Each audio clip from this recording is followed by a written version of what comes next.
ക്രൈസ്തവന്റെ മണ്ണ് എന്നല്ല, ഹിന്ദുവിന്റെ മണ്ണ് എന്നല്ല, മുസൽമാന്റെ മണ്ണ് എന്നല്ല, മതമുള്ളവന്റെ മണ്ണ് എന്നല്ല.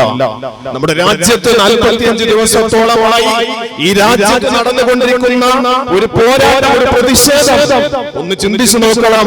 എന്റെ പ്രിയപ്പെട്ട സഹോദരങ്ങളെ, അല്ലാഹുവിന്റെ ഹബീബായ നബി തങ്ങൾ പഠിപ്പിക്കുന്നത് പോലെ മൻ റആ മിൻകും മുൻകറൻ ഫൽയുഗ്ഹിർഹു ബിയദിഹി. നിങ്ങൾക്ക് മുന്നിൽ അധർമ്മം കാണുമ്പോ, നിങ്ങൾക്ക് മുന്നിൽ തിന്മകൾ കാണുമ്പോ, ആ തിന്മയെ ഈമാനിന്റെ ഭാഗമെന്ന് അല്ലാഹുവിന്റെ ഹബീബായ നബി തങ്ങൾ വിശേഷിപ്പിച്ചു. അവൻ ആ തിന്മയെ അവന്റെ കൈ കൊണ്ടാണ് തടുക്കാൻ അവന് സാധ്യമാകുന്നതെങ്കിൽ ആ കൈ കൊണ്ട് അവൻ തടുത്തുകൊള്ളട്ടെ. എന്നിട്ട് റസൂലുള്ളാഹി പറഞ്ഞു,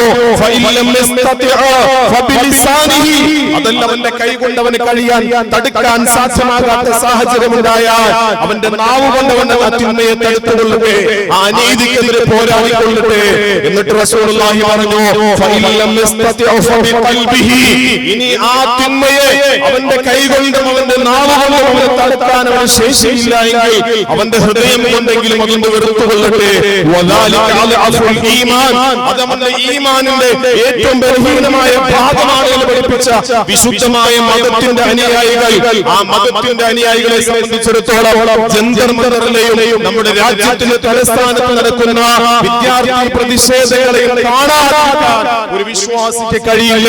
അതുകൊണ്ട് പ്രിയപ്പെട്ട സഹോദരങ്ങളെ, ഈ പരിശുദ്ധമായ വെള്ളിയാഴ്ച ദിവസം ഈ മെഹ്റാബിന്റെ മുന്നിൽ നിന്നുകൊണ്ട് പറയുന്നത് കാരാട് മുസ്ലിം ജമാഅത്തിന്റെ പള്ളിയുടെ തലത്തിൽ ജുമയ്ക്ക് വേണ്ടി ഒരുമിച്ച് കൂടിയിട്ടുള്ള വിശ്വാസികളോട് പറയാനുള്ളത്, ജന്തർ മന്ദറിലെ പ്രിയപ്പെട്ട വിദ്യാർത്ഥികൾക്കും യുവതലമുറയ്ക്കും ഈ പരിശുദ്ധമായ വെള്ളിയാഴ്ച ദിവസം ഇവിടെ നിന്നുകൊണ്ട് പ്രഖ്യാപിക്കുന്നു എന്നുള്ളത് നമ്മുടെ ഓരോരുത്തരുടെയും ബാധ്യതയാണ്, നമ്മുടെ ഓരോരുത്തരുടെയും ഒരു കടമയാണ്. തിരിച്ചറിയാൻ വൈകരുത് എന്ന് എന്റെ പ്രിയപ്പെട്ട സഹോദരങ്ങളെ ഞാനും നിങ്ങൾ മനസ്സിലാക്കണം. എന്റെ പ്രിയപ്പെട്ട സഹോദരങ്ങളെ, രാജ്യത്തിന്റെ തലസ്ഥാനത്ത് നടക്കുന്നത് കേട്ട് കേൾവിയില്ലാത്ത വിദ്യാർത്ഥികളോട് കൊടുക്കുന്ന ക്രൂരമോട് എന്ന് പറയുന്നത് കേട്ട് കേൾവിയില്ലാത്ത തരത്തിലാണ്. അതിൽ ഒരു വിദ്യാർത്ഥിനി പോലീസിന്റെ ലാത്തിയടിയേറ്റിട്ട് വെന്റിലേറ്ററിലായിരുന്ന വിദ്യാർത്ഥിനി ഇന്നലെ മരണപ്പെട്ടു. പത്രമാധ്യമങ്ങളിലൂടെ നാം കണ്ടു.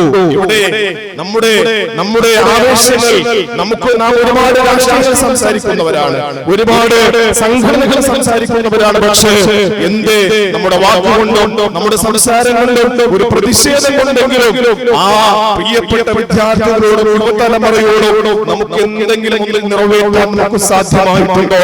നാം ഒന്ന് ചിന്തിച്ചു നോക്കണം പ്രിയപ്പെട്ടവരെ. എങ്ങനെയാ അവിടെ പോലീസ് കൈകാര്യം ചെയ്യുന്നത്? നരേന്ദ്രമോദിയുടെ പോലീസ് കൈകാര്യം ചെയ്യുന്നത് നാം ഒന്ന് ചിന്തിച്ചു നോക്കണം. നീറ്റ് പരീക്ഷയുടെ ചോദ്യപേപ്പറിന്റെ ചോർച്ചയുമായി ബന്ധപ്പെട്ട് ഇന്ന് നടന്ന വിഷയമല്ല, ഇന്നലെ നടന്ന വിഷയമല്ല. മോദി സർക്കാരിന്റെ അധികാരത്തിലേറിയ ശേഷം കൃത്യമായി പറഞ്ഞാൽ 10 വർഷങ്ങൾ കൊണ്ട് 152 എക്സാമിന്റെ ചോദ്യപേപ്പറാണ് ഈ മോഡിയും കൂട്ടരുമല്ലെങ്കിൽ അവരുടെ കള്ളക്കളികളുടെ ചോദ്യപേപ്പർ ചോർന്നുകൊണ്ടിരിക്കുന്നത്. ഇതിനാരും മിണ്ടാട്ടമില്ല. ഇന്നലെ രാത്രി എല്ലാവരും ഉറങ്ങിയതിനു ശേഷം പാതിരാവിന്റെ സമയത്ത് ഉണർന്നെഴുന്നേൽക്കുന്ന നമ്മുടെ പ്രിയപ്പെട്ട നരേന്ദ്രമോദി ഉണ്ടല്ലോ, ഇന്നലെ രാത്രി പാതിരാവിന് ശേഷം ലൈവിൽ വന്നു. ഇതുവരെയും ഒന്നും മിണ്ടിയിട്ടില്ല. ഇതുവരെയും ഒന്നും മിണ്ടാത്തില്ലെങ്കിൽ ഇത്രയും വലിയ പ്രതിഷേധങ്ങൾ പോലും കാണാതിരുന്നിരുന്ന പ്രധാനമന്ത്രി ഇന്നലെ രാത്രി ലൈവിൽ വന്നിട്ട് പറയുന്നു, ഇതിനൊക്കെ പ്രശ്നമുണ്ട്, പരിഹരിക്കുന്നുണ്ട്, നമ്മൾ എന്ത് ചെയ്യും, അതിനൊരു ഫാസ്റ്റ് ട്രാക്ക് കോടതിയിലൂടെ ഇതിന്റെ കുറ്റവാളികളെ കൃത്യമായും ഞങ്ങൾ ശിക്ഷിക്കുമെന്ന് എല്ലാവരും ഉറങ്ങിയതിനു ശേഷം പ്രധാനമന്ത്രി ലൈവിൽ വന്നു സംസാരിക്കുകയുണ്ടായി. എന്റെ പ്രിയപ്പെട്ട സഹോദരങ്ങളെ, ഇതൊരു രാഷ്ട്രീയമല്ല. നാം ഒന്ന് ചിന്തിച്ചു നോക്കണം. ഈ രാജ്യത്തിന്റെ ഭരണസിരാ കേന്ദ്രം കയ്യേറിയവർ നമ്മുടെ മുന്നിൽ ഒരുപാട് വാഗ്ദാനങ്ങൾ നിരത്തിയ ഒരു പ്രധാനമന്ത്രിയാണ് നമുക്ക് മുന്നിലുള്ളത്. പെട്രോളിന് 50 രൂപ നിങ്ങൾക്ക് നൽകും. നാം വിശ്വസിച്ചു, പാവങ്ങളായ ജനങ്ങൾ വിശ്വസിച്ചു. ഗ്യാസ് 250 രൂപയ്ക്ക് നിങ്ങൾക്ക് നൽകും. നിങ്ങളുടെ അക്കൗണ്ടുകളിലേക്ക് കൃത്യമായി പറഞ്ഞാൽ നിങ്ങളുടെ അക്കൗണ്ടുകളിലേക്ക് ഓരോരുത്തരും 12 ലക്ഷം രൂപ നിങ്ങൾക്ക് നൽകും എന്നൊക്കെ പറഞ്ഞ് വാതോരാതെ എത്രയോ വർഷങ്ങൾ കൊണ്ട് വാഗ്ദാനങ്ങളുടെ പെരുമഴകൾ പെയ്യിപ്പിക്കുന്ന നമ്മുടെ പ്രധാനമന്ത്രി ഇന്നലെ രാത്രി ലൈവിൽ വന്നിട്ട് പറയുന്നു, ഈ ജന്തർ മന്ദറിലെ പ്രശ്നങ്ങൾ അത് യുവാക്കളോടൊപ്പമാണ് നമ്മൾ. അതുകൊണ്ട് തന്നെ ഇതിന്റെ കുറ്റക്കാരായ പ്രതികളെ കൃത്യമായി ഫാസ്റ്റ് ട്രാക്ക് കോടതിയിലൂടെ അത് സ്ഥാപിച്ചിട്ട് ഞങ്ങൾ ശിക്ഷിക്കുമെന്ന് പറയുമ്പോ ഈ രാജ്യത്തിന്റെ മണ്ണിൽ ഈ രാജ്യത്തെ സ്നേഹിക്കുന്ന, ഈ നിഷ്പക്ഷമായി ചിന്തിക്കുന്ന, ഈ രാജ്യസ്നേഹം പിടിക്കുന്ന ഈ നാട്ടിലെ ഈ രാജ്യത്തിലെ ഒരു പൗരൻ പ്രിയപ്പെട്ടവരെ ഈ പ്രധാനമന്ത്രിയുടെ വാക്ക് ഉൾക്കൊള്ളാൻ തയ്യാറാകില്ല. കാരണം പച്ചക്കള്ളമാണ്. അതിന്റെ പ്രധാനപ്പെട്ട ഒരു തെളിവ് 2024 പ്രിയപ്പെട്ടവരെ 2024 നീറ്റ് പരീക്ഷയുടെ ചോദ്യപേപ്പർ ചോർന്നു. അന്ന് അതിന്റെ പ്രധാനപ്പെട്ട ഒരു പ്രതി അദ്ദേഹത്തിന്റെ പേര് സഞ്ജീവ് മുഖ്യ എന്നായിരുന്നു. അതിന്റെ മുഖ്യപ്രതി സഞ്ജീവ് മുഖ്യ എന്ന് പറയപ്പെടുന്ന മുഖ്യപ്രതി അന്ന് ചോദ്യപേപ്പർ ചോർച്ചയുമായി ബന്ധപ്പെട്ട് പ്രതിയാണ് തിരിച്ചറിഞ്ഞപ്പോൾ അദ്ദേഹം ഒളിച്ചോടി. ബീഹാർ പോലീസ് അറസ്റ്റ് ചെയ്തു. അന്ന് ബീഹാർ പോലീസ് അറസ്റ്റ് ചെയ്ത് സിബിഐക്ക് കൈമാറിയപ്പോ പ്രിയപ്പെട്ടവരെ 1.5 കൊല്ലം അതിന്റെ കൃത്യമായ അന്വേഷണം നടന്നു. എന്നിട്ട് നരേന്ദ്രമോദി അടക്കമുള്ള കേന്ദ്ര സർക്കാർ വർഷം അന്വേഷിച്ചതിന് ശേഷം സിബിഐ അന്വേഷിച്ചതിന് ശേഷം ഇതിന് തെളിവില്ല എന്ന് പറഞ്ഞത് ആ പ്രതിയെ ഇന്നലെ ഇന്നലെ ഉച്ചയ്ക്ക് ശേഷം അദ്ദേഹത്തെ വെറുതെ വിട്ട സംഭവം ഇന്നലെയാണ്. അടുത്ത സംഭവം ലൈവിൽ വന്നിട്ട് നരേന്ദ്രമോദി പറഞ്ഞത്, ഞങ്ങൾ ഇനിയുള്ള എല്ലാം നമ്മൾ ചെയ്യും. പ്രിയപ്പെട്ട സഹോദരങ്ങളെ, നമ്മുടെ രാജ്യത്തിന്റെ ഗതി, നമ്മുടെ വിദ്യാർത്ഥികളുടെ ഭാവി, ഈ രാജ്യത്ത് എന്റെ പ്രിയപ്പെട്ട സഹോദരങ്ങളോട് പറയാനുള്ളത് വർഗീയതയോ വിയോഷണോ പറയുന്നില്ല. സ്നേഹമാണ് നമ്മുടെ ഭാഷണം, സ്നേഹമാണ്, സൗഹാർദ്ദമാണ്. ഈ നാട് സ്നേഹത്തോടുകൂടി ജീവിക്കേണ്ടവരാണ്. മതമുള്ളവരും മതമില്ലാത്തവരും ക്രൈസ്തവരും ജൂതനും സിഖുകാരും ചേർന്ന് ജീവിക്കേണ്ട ഈ രാജ്യത്തിലെ വെട്ടുപറിച്ചിട്ട് വർഗീയതയുടെ പേരിൽ, വിദ്വേഷത്തിന്റെ പേരിൽ, അതുപോലെ തന്നെ മറ്റേതെങ്കിലും മതത്തിന്റെ പേരിൽ, ഭാഷയുടെ പേരിൽ, വേഷത്തിന്റെ പേരിൽ, ഭക്ഷണത്തിന്റെ പേരിൽ വർഗീയത ഉണ്ടാക്കിയിട്ട് ഈ രാജ്യത്തിനെ പീസാക്കി മാറ്റാൻ വേണ്ടി ശ്രമിച്ചുകൊണ്ടിരിക്കുന്ന കേന്ദ്രം ഭരിക്കുന്ന നമ്മുടെ കേന്ദ്ര സർക്കാർ ഈ രാജ്യത്തിന്റെ ആകെ ഉണ്ടായ വളർച്ച എന്ന് പറയുന്നത് വർഗീയതയുടെ പേരിൽ മാത്രമായിട്ടാണ്. പ്രിയപ്പെട്ടവരെ, അവസാനം ഓരോ നമുക്ക് സമയമില്ല. അവസാനം വിദ്യാർത്ഥികളുടെ കാര്യത്തിൽ പോലും ഒരു പാർട്ടിയുടെ അല്ലെങ്കിൽ പേരിൽ അറിയപ്പെടുന്ന ഒരു പാർട്ടി കൊണ്ട്, ഒരു CJP കൊണ്ട് ഈ BJP സർക്കാരിനെ തകിടം മറിക്കാൻ വേണ്ടിയുള്ള ഒരു പിറവിയായ CJP എന്ന് ഈ അവസരത്തിൽ പറയാൻ ഞാൻ ആഗ്രഹിക്കുകയാണ്. അതുകൊണ്ട് പ്രിയപ്പെട്ടവരെ, നടക്കുന്നത് അവരുടെ ലാത്തികൾ എന്ന് പറയുന്നത് ആ ലാത്തിയുടെ തലയിൽ ക്രൂരമായ ഏറ്റവും വലിയ മുറിവേൽക്കപ്പെടുന്ന തരത്തിലുള്ള നമ്മുടെ ബിൽഡിംഗ് നിർമ്മാണത്തിന് വേണ്ടി ഉപയോഗിക്കുന്ന വലിയ വലിയ ആണികൾ തറച്ചിട്ടാണ്. ആ ആണികൾ കൊണ്ടാണ് അവിടെയുള്ള വിദ്യാർത്ഥികളെ അടിച്ചുകൊണ്ടിരിക്കുന്നത്. നാം ചിന്തിച്ചു നോക്കണം.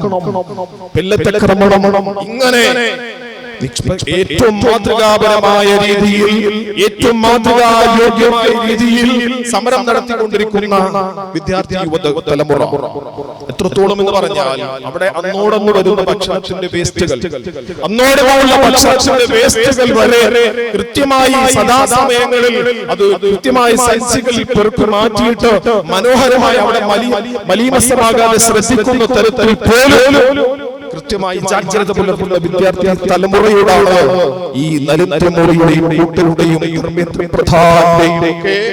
ഈ കളികൾ അവിടെ നടക്കുന്നത്. ഇന്നലെ നിങ്ങൾ കണ്ടു കാണും, സോഷ്യൽ മീഡിയയിലൂടെ കണ്ടു കാണാം. ഈ പ്രതികളെ അല്ലെങ്കിൽ നമ്മുടെ വിദ്യാർത്ഥികളിൽപ്പെട്ട പ്രതിഷേധക്കാരായ വിദ്യാർത്ഥികളെ അറസ്റ്റ് ചെയ്ത് കൊണ്ടുപോയ പോലീസ് വാഹനത്തിന്റെ മുന്നിൽ 27 വയസ്സുകാരിയായ ഒരു യുവതി, റിയ എന്ന് പറയപ്പെടുന്ന ഒരു യുവതി ഒറ്റയ്ക്ക് ആ ബസിന്റെ മുന്നിൽ, ആ വാനിന്റെ മുന്നിൽ കൈവച്ചിട്ട് തടഞ്ഞു നിൽക്കുന്ന ഒരു രംഗം അവിടുത്തെ ഈ പ്രതിഷേധത്തിന്റെ ഏറ്റവും വലിയൊരു പ്രതിഷേധത്തിന്റെ കണ്ണിയായി സോഷ്യൽ മീഡിയ നമുക്ക് മുന്നിൽ പറഞ്ഞു തരുന്നു എങ്കിൽ പ്രിയപ്പെട്ടവരെ, ഒരു വിശ്വാസിയായ നമ്മുടെ ജീവിതത്തിൽ ബാധ്യതയുണ്ട്. വിശ്വാസിയായ നമ്മുടെ ജീവിതത്തിൽ ബാധ്യതയുണ്ട്. നന്മയ്ക്ക് വേണ്ടി നാം പ്രവർത്തിക്കണം, ധർമ്മത്തിന് വേണ്ടി നാം നിൽക്കണം.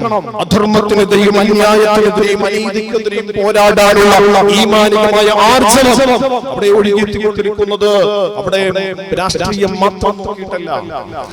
ഇന്ത്യയുടെ പ്രതിപക്ഷ നേതാവിനെ അടക്കം, രാഹുൽ ഗാന്ധി അടക്കമുള്ളവരെ ക്രൂരമായ രീതിയിൽ ഉപദ്രവിച്ചു, മർദ്ദിച്ചു, അല്ലെങ്കിൽ അവിടെ എത്തുന്ന നേതാക്കളെ കൃത്യമായി ആക്രമിച്ചിട്ട് പോലീസ് എന്ന് മാത്രമല്ല, അവിടെ നടക്കുന്നത് പോലീസിന്റെ വേട്ടയാടൽ മാത്രമല്ല. ഒരു ഭാഗത്ത് പോലീസിന്റെ യൂണിഫോമിൽ നിൽക്കുന്നവരും മറുഭാഗത്ത് RSSന്റെ ഗുണ്ടകളുമാണ് നിൽക്കുന്നത്. പ്രിയപ്പെട്ട സഹോദരങ്ങളെ, അവർക്ക് യൂണിഫോം ഇല്ല, അവർക്ക് നെയിം ബോർഡ് ഇല്ല, അവർക്ക് പോലീസുമായി ബന്ധപ്പെട്ട ഒരു അടയാളങ്ങളും അവർക്കില്ല. പക്ഷെ അവിടെ മുന്നിൽ നിൽക്കുന്നത് RSS ലാത്തികളും അല്ലെങ്കിൽ വണ്ടികളും മാത്രമാണ്. അതുകൊണ്ടാണ് അവിടെയുള്ള പ്രതിഷേധക്കാരെ തല്ലിക്കൊല്ലാൻ വേണ്ടി അവർ ശ്രമിച്ചുകൊണ്ടിരിക്കുന്നത്. ഇതൊക്കെ കൃത്യമായി പറഞ്ഞാൽ എന്റെ പ്രിയപ്പെട്ട സഹോദരങ്ങളെ, ഈ അന്യായങ്ങൾക്കെതിരെ, അനീതിക്കെതിരെ അവരുടെ ആവശ്യം എന്ന് പറയുന്നത് കേന്ദ്ര വിദ്യാഭ്യാസ മന്ത്രി ധർമ്മേന്ദ്ര പ്രധാൻ അത് രാജിവെക്കണമെന്നാണ് പ്രധാനപ്പെട്ട ആവശ്യം. എന്റെ പ്രിയപ്പെട്ട സഹോദരങ്ങളെ, അതുകൊണ്ട് ഒരു വാക്കുണ്ടെങ്കിലും, ഒരു പ്രവർത്തനം ഉണ്ടെങ്കിലും, ഒരു എഴുത്തുണ്ടെങ്കിലും, ഒരു സപ്പോർട്ട് ഉണ്ടെങ്കിലും ആ വിദ്യാർത്ഥി യുവതയെ അവരോട് ഐക്യപ്പെടേണ്ടതും ഐക്യദാർഢ്യം പ്രഖ്യാപിക്കേണ്ടതും അവർക്ക് വേണ്ടി നന്മയുടെ വാക്കുകൾ പറയേണ്ടതുമൊക്കെ നമ്മുടെയും കൂടി ബാധ്യതയാണ്. അത് വിശ്വാസത്തിന്റെ ഭാഗമാണ് എന്ന് നാം ഓരോരുത്തരും മനസ്സിലാക്കണം. അത് തന്നെയാണ് വിശുദ്ധമായ ഖുർആൻ പഠിപ്പിച്ചത്. യാ അയ്യുഹല്ലദീന ആമനൂ കൂനൂ ഖവ്വാമീന ലില്ലാഹി ശുഹദാഅ ബിൽ ഖിസ്ത്. വിശുദ്ധമായ ഖുർആൻ നമ്മോട് പഠിപ്പിച്ചു, നിങ്ങൾ നീതിയുള്ളവരാകണേ, നീതിക്ക് വേണ്ടി നിൽക്കുന്നവരാകണേ.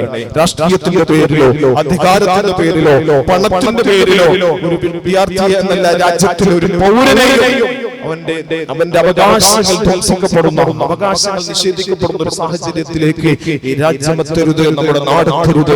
അതുകൊണ്ട് നമുക്ക് അവരോട് ഐക്യപ്പെടാം. ജന്തർ മന്ദറിലെ പാടുപെടുന്ന, നമ്മുടെ അവകാശങ്ങൾക്ക് വേണ്ടി പോരാടുക. ജന്തർ മന്ദറിലെ പ്രിയപ്പെട്ട വിദ്യാർത്ഥി സമൂഹത്തോട് ഒരിക്കൽ കൂടി ഐക്യദാർഢ്യം പ്രഖ്യാപിച്ചുകൊണ്ട് എന്റെ പ്രസംഗം ഞാൻ ഇവിടെ അവസാനിപ്പിക്കുന്നു. അൽഹംദുലില്ലാഹി റബ്ബിൽ ആലമീൻ.